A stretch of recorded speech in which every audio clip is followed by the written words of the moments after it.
Derek, you're on the BetUS caller line. Thanks for your call. Man, I appreciate you guys and love the show. Thank you. I'm a big SEC fan.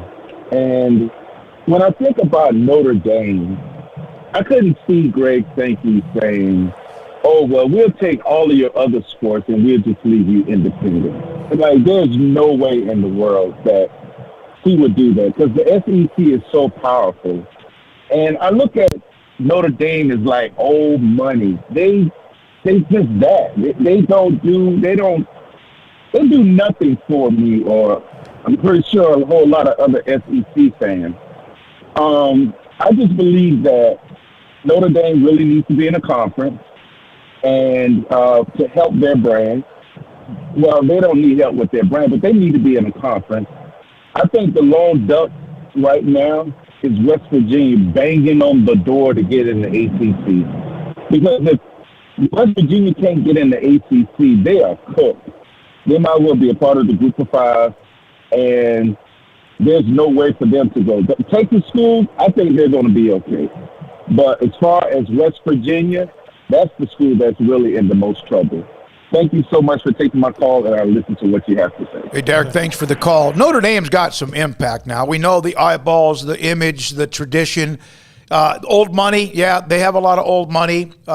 They are very secure with who they are, but I don't think that they're not paying attention. I don't see the SEC. I do not. I don't see the Big Ten saying, no, you can go play us in everything else, but you're not going to have to play us in a conference football type 9 or 10 game schedule.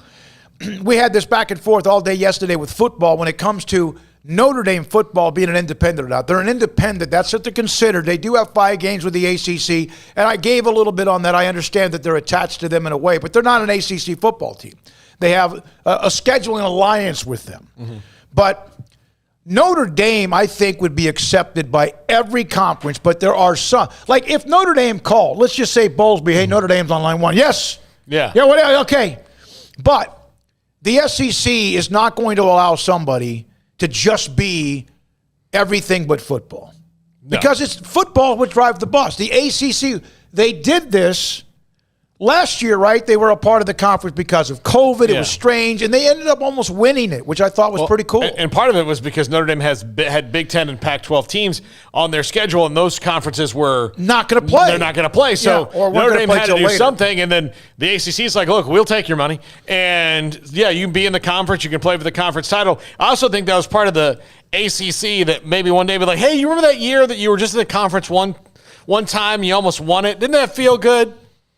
Don't you want to do that again? And Notre Dame's like, yeah, that was just... Well, if you didn't hear our segment yesterday with Pete Sampson, I thought he was very eloquent in what he said, why Notre Dame loves to be independent in football.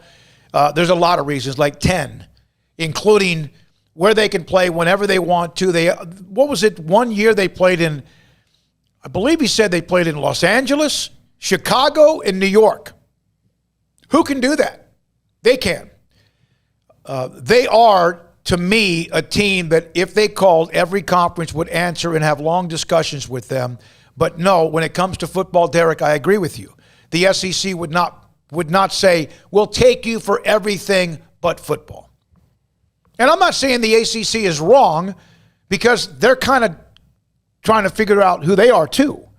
And so last year it worked out. I'm glad that they were. And I think last year also proved, how much did last year prove that these games that are being made at the last second, you don't have to have a schedule 10 years in advance anymore. No, you don't. You could do that almost annually and find ways to figure out ways to play games. We saw that last year, and some games were made up the week of. Eventually, if it goes to some sort of super league or conference or whatever, there's going to be a scheduling formula. So the NFL does it. I mean, you just know that, this is the year you're getting the AFC East, and that's how you do it. And if the scheduling alliance goes ahead with the 3 conferences, that's what they're going to have, is some sort of scheduling formula that, all right, you get the Pac-12 North and the ACC gets the Big Ten What, are they still legends and leaders? Are they still doing that nonsense? Honestly, Yeah, I never called them that when they were. The Big Ten West, and you get that's who you get, and so it's just going to rotate around that way. They do have the money from NBC. They do not make as much as some other conference teams, even a Vanderbilt or the Iowa State or a Baylor when it comes to TV money, but they get a pretty good chunk from the NBC folks and, of course, other ways as well. Oklahoma from return trip. Oklahoma's playing in Waco, Ames, and Manhattan. We are global, baby. Be nice. Matthew, the ACC was the prostitute and Notre Dame was the pimp. Ouch. Ouch. Tough crowd. I mean, that's a harsh way to put it, but yeah. Notre Dame is a part of the ACC grant of rights. It would cost them over $300 million to join another conference. Yeah, look, they have an agreement that if they decide to join a conference anytime before 2036, that it's got to be the ACC.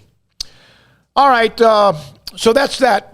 Nothing yet from Greg Barnes? No. Let's go ahead and take a break and see what happens. We'll come back and see if we have Greg Barnes. Otherwise, we have a poll that's up. Did you receive a notification today for the start of the show on YouTube, the 365 Sports? And we're getting that. That's just to kind of so we could figure out maybe some things at Gremlin and or two. And then the 202.